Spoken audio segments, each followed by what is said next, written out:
ನಾಳೆ ರಕ್ತಚಂದ್ರ ಗ್ರಹಣದಿಂದ ಗಂಡಾಂತರವೇ ಜಾಸ್ತಿ ಆಗುತ್ತೆ ಅನ್ನೋದ್ರ ಬಗ್ಗೆ ಒಂದು ಮಾಹಿತಿ. ಕೇವಲ ಮನುಷ್ಯರಷ್ಟೇ ಅಲ್ಲ, ಈ ಗ್ರಹಣ ದೇವರನ್ನು ಬಿಡ್ತಾ ಇಲ್ಲ.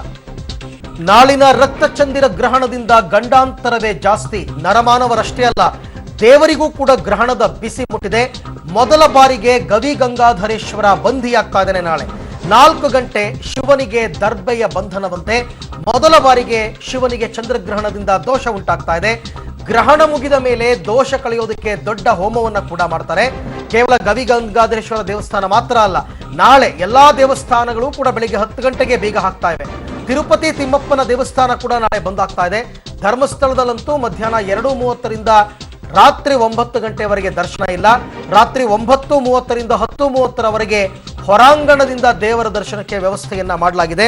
ಎಲ್ಲಕ್ಕಿಂತ ವಿಶೇಷ ಅಂದ್ರೆ ಬೆಂಗಳೂರಿನ ಗವಿ ಗಂಗಾಧರೇಶ್ವರ ದೇವಸ್ಥಾನದಲ್ಲಿ ಇದೇ ಮೊದಲ ಬಾರಿಗೆ 4 ಗಂಟೆಗಳ ಕಾಲ ಗವಿ ಗಂಗಾಧರೇಶ್ವರನನ್ನ ಶಿವನನ್ನ ದರ್ಬೆಯಿಂದ ಬಂದಿ ಮಾಡಲಾಗ್ತಾ ಇದೆ. ಏರಿಳಿತವೇ ಗ್ರಹಣ ಅನ್ನೋದು. ಅಂತಹ ಗ್ರಹಣ ಚಂದ್ರಗ್ರಹಣ ಬಂದಿದೆ. ಈಗ 5 ಗಂಟೆ 26 ನಿಮಿಷದಿಂದ 8 ಗಂಟೆವರೆಗೂ ಆ ಗ್ರಹಣದ ಕಾಲ ಇರುತ್ತೆ. ಈ ಸಲ ರಕ್ತಚಂದ್ರ ಅಂತ ಹೇಳ್ತೀವಿ ನಾವು. 3 ವರ್ಣಗಳಲ್ಲಿ ಚಂದ್ರ ಬರ್ತಾ ಇದ್ದಾನೆ. ರಕ್ತಚಂದ್ರ ಅಂದ್ರೆ ಸ್ವಲ್ಪ ಎಲ್ಲೋ ಒಂದ್ ಕಡೆ ಉಗ್ರವಾಗಿ ಚಂದ್ರ ಬರ್ತಾ ಇದ್ದಾನೆ. ಆ ಉಗ್ರವಾಗಿ ಬರೋದ್ರಿಂದ ದೇಶದಲ್ಲಿ ಸ್ವಲ್ಪ ಅಶಾಂತಿಗಳು ನಡೆಯುತ್ತೆ. ಕರ್ಕಾಟಕ ರಾಶಿಯವರಿಗೆ ಅವ್ರಿಗೆ ಮಾತ್ರ ಅಂತ ಏನಿಲ್ಲ, 12 ರಾಶಿಯವರೆಗೂ ಇದಿದೆ ದೋಷ. ಯಾಕೆಂದ್ರೆ ರಕ್ತಚಂದ್ರ ಆದ್ರೆ ಎಲ್ಲಾ ರಾಶಿಯವರೆಗೂ ಇರುತ್ತೆ. ಎಲ್ಲರೂ ಶಿವನ ದರ್ಶನ, ಗ್ರಹಣಕ್ಕೆ ಮುಂಚೆ ಶಿವನ ದರ್ಶನ, ಗ್ರಹಣವಾದ ನಂತರ ಶಿವನ ದರ್ಶನ ಮಾಡೋದ್ರಿಂದ, ಶಿವನ ಕಣ್ಣೇ ಆ ಚಂದ್ರ ಆಗಿರೋದ್ರಿಂದ ನಾವು ಸಾಕ್ಷಾತ್ ಶಿವನನ್ನೇ ದರ್ಶನ ಮಾಡೋದ್ರಿಂದ ಎಲ್ಲಾ ದೋಷಗಳು ಆಗುತ್ತೆ. ಯಾರಿಗೂ ಏನು ಬಾಧೆ ಬರೋದು ಬೇಡ. ಎಲ್ಲ ಸರ್ವತ್ರ ಜನ ಸುಖವಾಗಿರ್ಲಿ ಅಂತೇಳಿ ಸ್ವಾಮಿ ಹತ್ರ ಪ್ರಾರ್ಥನೆ ಮಾಡೋಣ. ಓಕೆ, ಈ ಬಗ್ಗೆ ಮಾತನಾಡೋದಕ್ಕೆ ಗವಿ ಗಂಗಾಧರೇಶ್ವರ ದೇವಸ್ಥಾನದ ಪ್ರಧಾನ ಅರ್ಚಕರಾದಂತಹ ಸೋಮಸುಂದರ್ ದೀಕ್ಷಿತ್ ಅವರೇ ನಮ್ಮ ಜೊತೆ ಸಂಪರ್ಕದಲ್ಲಿದ್ದಾರೆ. ಗುರುಗಳೇ ನಮಸ್ಕಾರ. ನನ್ನ ಧ್ವನಿ ತಮಗೆ ಕೇಳಿಸ್ತಾ ಇದೆ ಅಂತ ಭಾವಿಸ್ತೀನಿ. ಗವಿ ಗಂಗಾಧರೇಶ್ವರ ದೇವಸ್ಥಾನದ ಇತಿಹಾಸದಲ್ಲಿ ಇದೇ ಮೊದಲನೇ ಬಾರಿಗೆ ದರ್ಬೆಯಿಂದ ಶಿವನನ್ನ ಬಂದಿ ಮಾಡ್ತಿರೋದ ಹೇಗೆ? ಈ ಹಿಂದೆ ಕೂಡ ಯಾವಾಗ್ಲಾರು ಈ ರೀತಿ ಮಾಡಿದ್ರ? ಒಂದು 16 ವರ್ಷಗಳ ಹಿಂದೆ ಒಂದ್ಸರಿ ಚಂದ್ರಗ್ರಹಣ ಬಂದಿತ್ತು. ಆ ಚಂದ್ರಗ್ರಹಣ ರಾತ್ರಿ 12 ಗಂಟೆ ಮೇಲಿದ್ದರಿಂದ ನಾವು ರಾತ್ರಿ ಉತ್ಸವವನ್ನ ಸ್ಟಾಪ್ ಮಾಡಿ ಬೆಳಗಿನ ಉತ್ಸವವನ್ನ ಮಾಡಿದ್ವಿ. ಅದು ಬೇರೆ ಇನ್ನೊಂದು ದಿನ ಆ ಪಲ್ಲಕ್ಕಿ ಉತ್ಸವವನ್ನ ಮಾಡಿದ್ವಿ. ಬಟ್ ಈಗ ಮಧ್ಯಕಾಲ ಅಂದ್ರೆ ಸಾಯಂಕಾಲ 5ರಿಂದ 8 ಗಂಟೆವರೆಗೂ ಬಂದಿರೋದ್ರಿಂದ ನಾವು ಸ್ವಾಮಿನ ಬೆಳಗ್ಗೆ ಬ್ರಹ್ಮರಥೋತ್ಸವ 10:30ಗೆ ಶುರು ಮಾಡಿ ಸಾಯಂಕಾಲ 4 ಗಂಟೆ ಒಳಗೆ ದೇವಸ್ಥಾನಕ್ಕೆ ವಾಪಸ್ ಕರ್ತಂದು ಬಿಡ್ತೀವಿ. 4 ಗಂಟೆಯಿಂದ 8:30ವರೆಗೂ ಸ್ವಾಮಿಯನ್ನ ದರ್ಭಾಬಂಧನದಲ್ಲಿ ಇಟ್ಟಿರ್ತೀವಿ. ಸಾಮಾನ್ಯವಾಗಿ ಮನೆಗಳಲ್ಲಿ ಗ್ರಹಣ ಕಾಲದಲ್ಲಿ ಎಲ್ಲಾದ್ರ ಮೇಲೂ ಒಂದೊಂದು ದರ್ಬೆಗಳನ್ನು ಹಾಕಿ ಅದನ್ನ ಶುದ್ಧಿ ಮಾಡೋಕ್ಕೋಸ್ಕರ ಇಟ್ಟಿರ್ತಾರೆ. ಅದೇ ರೀತಿಯಾಗಿ ಇಲ್ಲಿ ಸ್ವಾಮಿಯನ್ನೇ ಪೂರ್ಣವಾಗಿ ದರ್ಭಾಬಂಧನ ಮಾಡಿ ಸ್ವಾಮಿಯನ್ನ ಒಂದು ಮೂಲೆಯಲ್ಲಿ ಇಟ್ಬಿಟ್ಟಿರ್ತೀವಿ. 9 ಗಂಟೆಯ ನಂತರ ಒಂದು ಶಾಂತಿ ಕರ್ಮ ಹೋಮಾದಿಗಳನ್ನೆಲ್ಲ ಮಾಡಿಕೊಂಡು ಆ ದರ್ಬೆಯಿಂದ ಮೋಕ್ಷ ಮಾಡಿ ಸ್ವಾಮಿಗೆ ವಿಶೇಷವಾಗಿ ಅಲಂಕಾರ ಮಾಡಿ ರಾತ್ರಿ ಉತ್ಸವಕ್ಕೆ ದೇವರನ್ನ ಕಳಿಸ್ಕೊಡ್ತೀವಿ. ರಾತ್ರಿ ಹೋದಂತಹ ಮೂರ್ತಿ ಯಾವ ಚಂದ್ರಗ್ರಹಣವಾಗಿರೋ ಚಂದ್ರನ ಸ್ಪರ್ಶ ಈ ಸ್ವಾಮಿಗಾಗುತ್ತೆ. ತಿರ್ಗಾ ಮತ್ತೆ ಸೂರ್ಯೋದಯಕ್ಕೆ ಮುಂಚೆ ಸ್ವಾಮಿಯನ್ನ ದೇವಸ್ಥಾನಕ್ಕೆ ಕರೆಸಿ ನಾವು ಮತ್ತೆ ಶಾಂತಿ ಕರ್ಮ ಹೋಮಾದಿಗಳನ್ನ ಮಾಡಿ ಚಂದ್ರ ಸ್ಪರ್ಶ ದೋಷ ನಿವೃತ್ತಿ ಅಂತ ಹೇಳಿ ಒಂದು ಶಾಂತಿಯನ್ನ ಮಾಡಿ ಆಮೇಲೆ ಬೆಳಗ್ಗೆ ಸ್ವಾಮಿಗೆ ಅಭಿಷೇಕಗಳನ್ನೆಲ್ಲ ಮಾಡಿ ಮುಂದಿನ ಉತ್ಸವಗಳನ್ನ ನಾವು ಆರಂಭ ಮಾಡ್ಕೊಂಡು ಹೋಗ್ತೀವಿ. ಗುರುಗಳೇ, ಶಿವ ತನ್ನ ಜಟೆಯಲ್ಲೇ ಚಂದಿರನನ್ನ ಇಟ್ಕೊಂಡಿರ್ತಕ್ಕಂಥ ವ್ಯಕ್ತಿ. ಆದ್ರೆ ಈ ಚಂದ್ರಗ್ರಹಣ ಅಂತಕ್ಕಂಥದ್ದು ಶಿವನನ್ನೂ ಬಿಡಲಿಲ್ವಾ? ಶಿವನಿಗೂ ಕೂಡ ದೋಷನ, ಶಿವನಿಗೂ ಕೂಡ ಭಯನ ಈ ಗ್ರಹಣ ಅಂತಂದ್ರೆ ಯಾಕೆ ಹೀಗೆ? ಅಲ್ಲ, ಈಗ ನಾವು ಜಟೆಯಲ್ಲಿರೋ ಚಂದ್ರನಿಂದ ಚಂದ್ರ ಸೂರ್ಯ ಅಗ್ನಿ ನೇತ್ರಾಯ ನಮಃ. ಚಂದ್ರ ಸೂರ್ಯ ಅಗ್ನಿ 3 ಈಶ್ವರನ ಕಣ್ಣುಗಳೇ. ಈಗ ಸಾಮಾನ್ಯವಾಗಿ ನಮ್ಮ ಕಣ್ಣಲ್ಲಿ ಏನೋ ಒಂದು ಧೂಳು ಬಿದ್ದಾಗ ನಾವು ಒಂದು 2 ಸೆಕೆಂಡ್ ಎಷ್ಟು ನೋವನ್ನು ಅನುಭವಿಸ್ತೀವಿ. ಆಮೇಲೆ ಆ ಧೂಳನ್ನೆಲ್ಲ ಒರೆಸಿ ಕ್ಲೀನ್ ಮಾಡಿದ್ರು ಆದ್ರೂ ಕಣ್ಣಲ್ಲಿ ನೀರು ಬರ್ತಾನೆ ಇರುತ್ತೆ. ಅದು ಕೆಲವು ಕಾಲಗಳ ನಂತರ ನಡೆಯುತ್ತೆ. ಆ ರೀತಿ ಯಾವುದೇ ದೇವತೆಗಳಾದರೂ ಕೂಡ ಆ ಗ್ರಹಣ ಕಾಲದಲ್ಲಿ ಇರುತ್ತೆ. ಆ ಕೆಲವು ಗಳಿಗೆಗಳ ಕಾಲ ದೇವರುಗಳು ಕೂಡ ಈ ನೋವನ್ನ ಅನುಭವಿಸ್ಬೇಕಾಗತ್ತೆ.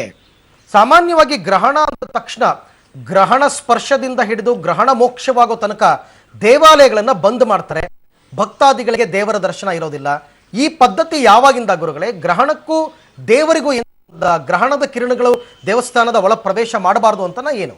ಈಗ ನಮ್ಮಲ್ಲಿ ನಾವು ಮಾನುಷ್ಯ ರೂಪವಾಗಿ ಗರ್ಭಿಣಿ ಸ್ತ್ರೀಯರನ್ನ ಬೆಳಕಿಗೆ ಆಚೆ ಕಡೆ ಬಿಡೋದಿಲ್ಲ. ಗರ್ಭವಾಗಿರುವ ಹಸುಗಳನ್ನ ಆಚೆ ಕಡೆ ಬಿಡೋದಿಲ್ಲ. ಅದನ್ನೆಲ್ಲ ಬಂಧನ ಮಾಡಿ ಅವ್ರ ದರ್ಬೆ ಕೊಟ್ಟು ಪೂರ್ತಿ ಮುಚ್ಚಿ ನಾವು ಇಟ್ಟಿಟ್ಬಿಡ್ತೀವಿ.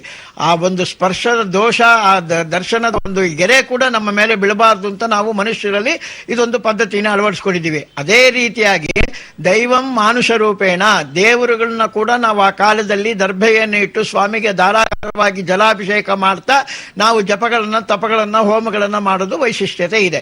ಆ ಜಪ ತಪ ಹೋಮ ಮಾಡೋ ಕಾಲದಲ್ಲಿ ಯಾರಿಗೂ ಗೋಚರವಾಗಬಾರ್ದು, ಯಾರನ್ನೂ ನೋಡಬಾರ್ದು ಸ್ವಾಮಿ. ಏಕೆಂದ್ರೆ ಆ ಸ್ಪರ್ಶಭೂತರಾಗಿರೋದ್ರಿಂದ ಕಾರಣದಿಂದ ನಾವು ಅದನ್ನ ಮುಚ್ಚಿರೋದು ವಿಶಿಷ್ಟವಾಗಿದೆ. ಆದ್ರೆ ಈ ವರ್ಷದಲ್ಲಿ ಈ ತಪಸ್ಸು ಗ್ರಹಣ ಕಾಲದಲ್ಲಿ ನದಿ ತೀರದಲ್ಲಿ, ಸಮುದ್ರ ತೀರದಲ್ಲಿ, ಪರ್ವತಗಳಲ್ಲಿ, ಗುಹೆಗಳಲ್ಲಿ ಜಪ ಮಾಡಿದ್ರೆ ಇಷ್ಟು 10 ಆಗುತ್ತೆ ಅಂತ. ಒಂದು ನಮೋ ನಾರಾಯಣ ಅಂದ್ರೆ 10 ನಾರಾಯಣ ಸ್ವಾಮಿ ಹೆಸರು ಬರುತ್ತೆ. ಒಂದು ನಮಃ ಶಿವಾಯ ಅಂದ್ರೆ 10 ನಮಃ ಶಿವಾಯದ ಫಲ ಸಿಗುತ್ತೆ.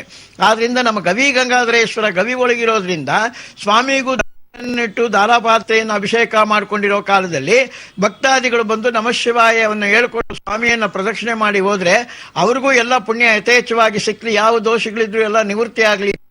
ಈ ವರ್ಷ ನಾವು ದೇವಸ್ಥಾನವನ್ನು ತೆಗೆದು ಸ್ವಾಮಿಗೆ ದಾರಾಪಾತ್ರೆಯನ್ನು ಕಟ್ಟಿ ದರ್ಬೆಯಲ್ಲಿ ಕಟ್ಟಿ ಎಲ್ಲ ದರ್ಶನವನ್ನು ಕೊಡಿಸ್ತಾ ಇದ್ವಿ.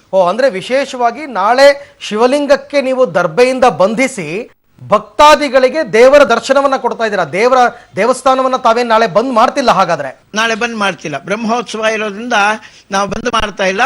ಎಲ್ಲರಿಗೂ ಮುಕ್ತವಾಗಿ ಅವರೇ ಬಂದು ಪರಮೇಶ್ವರನ ದರ್ಶನವನ್ನ ಮಾಡಿ ನಮಃ ಶಿವಾಯಗಳನ್ನ, ಈಗ ಒಂದು ಪ್ರದಕ್ಷಿಣೆ ಗವಿ ಬರಬೇಕಾದ್ರೆ ಮಿನಿಮಮ್ ಆಗಿ 250 ನಮಃ ಶಿವಾಯ ಮಂತ್ರಗಳನ್ನು ಹೇಳ್ಬೋದು. ಅಷ್ಟು 250 ನಮಃ ಶಿವಾಯಗಳನ್ನ ಭಕ್ತರುಗಳು ಹೇಳ್ಕೊಂಡು ಪ್ರದಕ್ಷಿಣೆ ಮಾಡಿ ಶಿವಲಿಂಗವನ್ನು ದರ್ಶನ ಮಾಡಿದ್ರೆ ಎಲ್ಲರಿಗೂ ಕ್ಷೇಮ ಉಂಟಾಗ್ಲಿ ಅನ್ನೋದೇ ನಮ್ಮ ಉದ್ದೇಶ.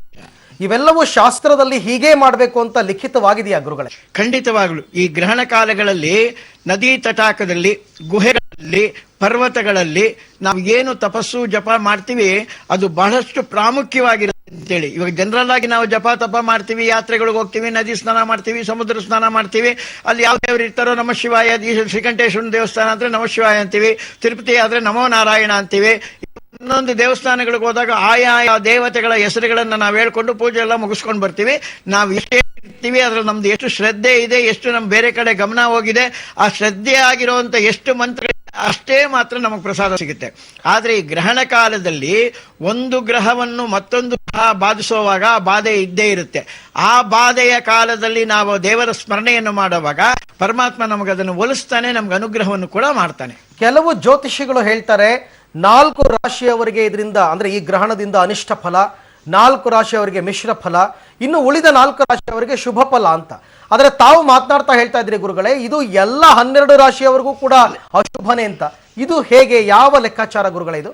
ಅಂದ್ರೆ ಸಾಮಾನ್ಯವಾದ ಗ್ರಹಣವಾಗಿದ್ರೆ ಆಯಾಯ ರಾಶಿಗಳಿಗೆ ಆಯಾಯ ನಕ್ಷತ್ರಗಳಿಗೆ ದೋಷ ಇರುತ್ತೆ. ಆ ದೋಷಕ್ಕೆ ಪರಿಪಕ್ವವಾಗಿ ಆಯಾಯ ಗ್ರಹಗಳಿಗೆ ಆ ಧಾನ್ಯಗಳನ್ನ, ಆ ವಸ್ತ್ರಗಳನ್ನ, ದಕ್ಷಿಣೆಯನ್ನ ಕೊಟ್ಟು ನಮಸ್ಕಾರ ಮಾಡಿಕೊಂಡು ಸರಿ ಹೋಗುತ್ತೆ.